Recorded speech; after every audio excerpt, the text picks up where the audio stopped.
crois que ça suffira pour la version française. Je suis beaucoup plus pertinente en wolof. Je vais m'en aller dire ce que je pense du fond de mon cœur. li ma bëgg a wax rek mooy di nuyu askanu Sénégal yëpp di wax ne man jàpp naa ni dara beesul ci li xew fii démb am nañu ci nekk mbetteel am ci naqar waaye foog naa ni kenn ci ñun nelawul woon kenn ci ñun géntul woon ni itam procédure yi ni ñu leen doxalee que président Macky Sall du leneen la doon wut lu dul lii li mu doon wut mooy lii mu jéem a def démb mooy une condamnation de 6 mois pour mën a am possibilité bloquer Ousmane Sonko ci candidature ndaxte moom dafa nekk ab genre koo xam ni moom xam na ni bokkul dégg naa léegi ñu ne ñëpp bokk ñëppay bokk ba mu des moom du bokk mënul bokk amul sañ-sañu bokk amul waxtaan bu ma mën a waxtaan ba ñëpp bokk ndax ñëpp boobu moom te la bokk te moom mënu cee bokk mën na nag doon ñeneen ñi bokk fexe na ba moom comme non partant la ndaxte moom dafa am handicap ñu ne ko yow mënoo dem muy wut nag ay moroom yu mu aligné ne yéen it mënu leen dem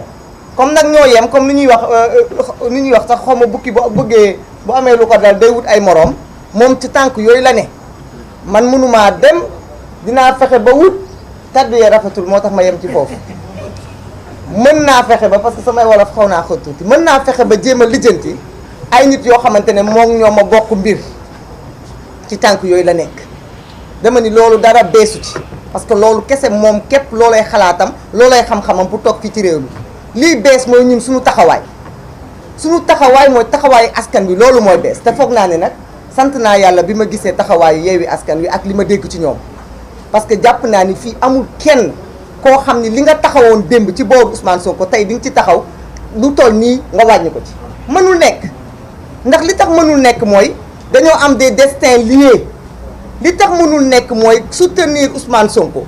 du soutenir Pastef wala nga soutenir benn idéologie mooy soutenir la démocratie sénégalaise mooy jàpp ne kenn Macky Sall ñëpp dafa bëgg a xot leen ba nga xamante dañuy loof mu ne leen léegi nag kaay leen ma xool nu ma defanteeg yéen kii nag ba tey dama ni rien n'est perdu parce que ci suñu ay débat il faut que loolu mu leer certes il y a une condamnation hier mais je pense que ñëpp xam nañ ni même bu fekkente ne pourvoi à cassation dinañ ko def fast track ni ñu ko tàmm di defee foog naa ni ba tey ay jéego mu ngi fi kon nag les Sénégalais ont largement la possibilité de poser des actes avant que cette condamnation ne soit définitive parce qu'il s'agit de ça il s'agit d'éviter d'arriver à cette condamnation définitive parce que tout simplement dafa am lu ñu fi teg yow daal mënoo rëcc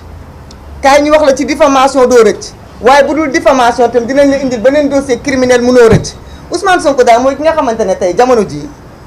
bokk ci ñun di suñu candidat comme ñu yeneen candidats yi nekkee suñuy candidat ni ñuy xeexalee suñu candidat yëpp pour ñu bokk noonu la ñuy xeexalee Ousmane Sonko pour que mu bokk parce que ñun benn kaddu la ñu am te ay góor doo nga fi toog coow li nag bare na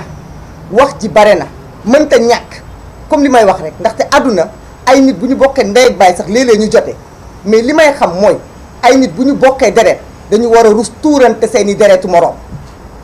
donc on ne se donne pas des coups entre frères de sang on ne doit pas faire tomber le sang de son frère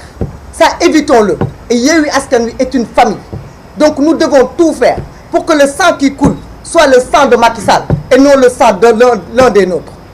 ça c'est un benn wax la boo xamante ne kenn su ñun ku nekk daf ko war a wax moroomam parce que kenn su ku nekk dafa war a xam ni lii ñu boole ëpp na suñu ambition personnelle ëpp na suñu ay bëgg-bëgg personnel c'est l'avenir du Sénégal l'avenir de la démocratie parce que comment on peut dire qu'on va empêcher les candidats de Yewwi Askan Wi comment on peut dire qu'on va accepter un candidat de Pastef qui ak lépp lu nga xamante ne moom la wone ci parcours am politique nga ne da nga ko écarter des présidentielles pour lu neex président Macky Sall loolu mënul nekk kon nag ñun suñu rôle rek ci la ñuy nekkaat mooy alerter mooy takkaat suñu ay sër yi fecceeku ñu fexe ba fasaat leen li nga xamante ne ñaaw la ñu fexe ba defar ko mu rafet parce que fii dara xejagu fi ba fii ñaaw lépp lu fi nit ñi gis rek je pense que ci démocratie la ñu nekk donc li may wax mooy lii Déthié Fall wax te foog naa président Habib di ci ñëw léegi muy ci plan d'action yi ñu jàpp ne nekkul na rek Yewwi Askan Wi dafa nekk ci réactivité non dañu nekk justement ci processus boo xamante ne on est obligé de poser des actes on est obligé de se battre parce que ki ñuy jàkkaarloo c'est pas un homme sincère Macky Sall n'est pas sincère, il n'est sincère à rien. Il n'a aucune sincérité en lui. Parce que manque de sincérité, weesuwul nga toog une génération lëmm xool un avenir xool le Sénégal nga ne yow da ngay choisir quelle est la destinée de ce Sénégal là. Ça ce n'est pas être sincère avec toi-même parce que bu ñu ko defoon moom du bokk bu ñu ko defoon moom du jiite Sénégal. Alors on a beau dire ay nitu jàmm ñoo fi nekk ay nitu salaam ñoo fi nekk kenn ci ñun bëggul ay. parce que kenn ci ñun balaa ngay dugg ci politique kenn déggu la ci ay kenn gisu la ci ay kon ay nekkul loo xamante ne sunu mbébét la wala sunu yéene la mais que ce soit bien clair on n'acceptera pas. Il faut que le peuple le sache, il faut que les partisans de Ousmane Sonko le sachent, il faut que les militants de Pastef le sachent, il faut que tout le monde le sache que li ñuy xeex nii xeexuñu ko pour que dañuy nar a ñëw tey di xool lan moo neex ma Samba lan moo neex ma dem. On est obligé d'aller jusqu'au bout parce qu'il y va de la survie de la démocratie et de l'avenir des jeunes, de la jeune génération de ce pays-là. Nous nous battrons, nous serons debout, nous serons déterminés et nous irons jusqu'au bout. Lu ñu koy dooleel nag mooy ñu jàpp ne benn ennemi nekkul fii ci table benn ennemi nekkul fii ci table benn adversaire la ñu am bu ñu ko fàtte benn adversaire la ñu am mooy président Macky Sall.